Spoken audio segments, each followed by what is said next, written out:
আপনি রিলেটিভলি আমার থেকে অনেক স্টুডেন্ট নিয়ে ডিল করেছেন। আমরা তো জি, খুব সিলেক্টিভ প্রোফাইল নিয়ে কাজ করতাম। হ্যাঁ, বাট হ্যাঁ, সেইখানে আপনি চিটাগাং মার্কেট ওইখানে আরো অনেক ভলিউম পাওয়া যেত।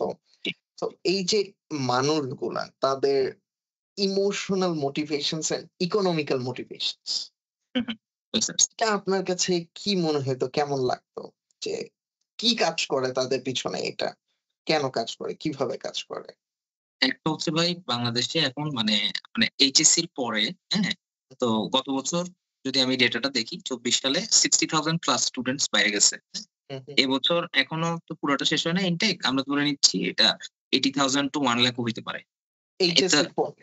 এইচএসসির পরে বা ধরেন ওভারঅল মাস্টার্স বা অন্য গুলোকে আমি বেশি ধরতেছি না, বেশি ধরতেছি এখান থেকেই। কারণ এইচএসসির পরে ভলিউমটা অনেক বেশি থাকে আরকি। হুম, তো আমরা যদি এখন এভাবে দেখি যে ফার্স্ট অফ অল একটা ছেলের জীবনে যে ধরেন এই যে নরমাল একটা ফ্যামিলি থেকে আসছে, হ্যাঁ? তো বাবা ধরেন জব করে হোয়াটএভার, হ্যাঁ?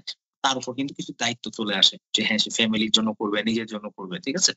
জি। আমাদের দেশের যে গিভেন স্ট্রাকচার এখন পুরো জিনিসটা, এই জিনিসটা এই অ্যাচিভ করা অনেক সময় সাপেক্ষ ব্যাপার আরকি। হুম, বাংলাদেশের থেকে ইম্পসিবল বলব না, খুব কম পার্সেন্টেজ মানুষই পারে আরকি।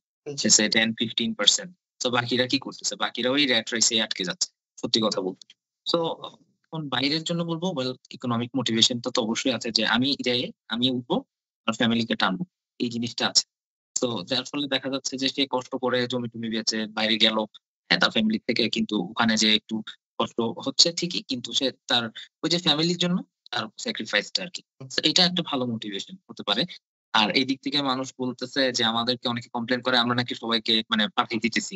হ্যাঁ, বাংলাদেশ মেধা শূন্য হয়ে যাইতেছে। হ্যাঁ, এই জিনিসটা অনেক কমপ্লেইন আসে। সো আমি বলতেছি যে মেধা শূন্য বিষয়টা, হ্যাঁ?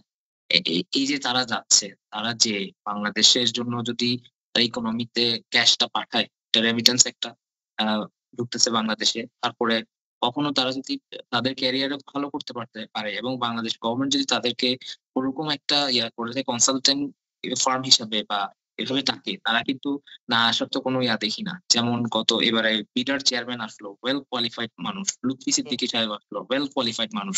তো এরা তো বাইরেই পড়াশোনা করছে। সো এরকম মানুষগুলোকে আমাদের লাগবে। যারা বাংলাদেশি ডায়াসপোরা এক্সপাট কমিউনিটি ওখানে আছে, যাদের ওই এক্সপোজার টা হইছে বাইরের মার্কেটটা নিয়ে, বাইরের পিপল দেরকে নিয়ে। হুম। তো আমরা যদি নিজেদেরকে এত লিমিটেড করে ফেলি এখন গ্লোবাল ওয়ার্লড এর মধ্যে, তাইলে আর আমাদের তো মানুষ অনেক ভাই সত্যি কথা। আমরা যদি ৫ লাখ মানুষও ১ বছরে চলে যায় আমার মনে হয় না খুব একটা কিছু হবে। এরকম আরকি।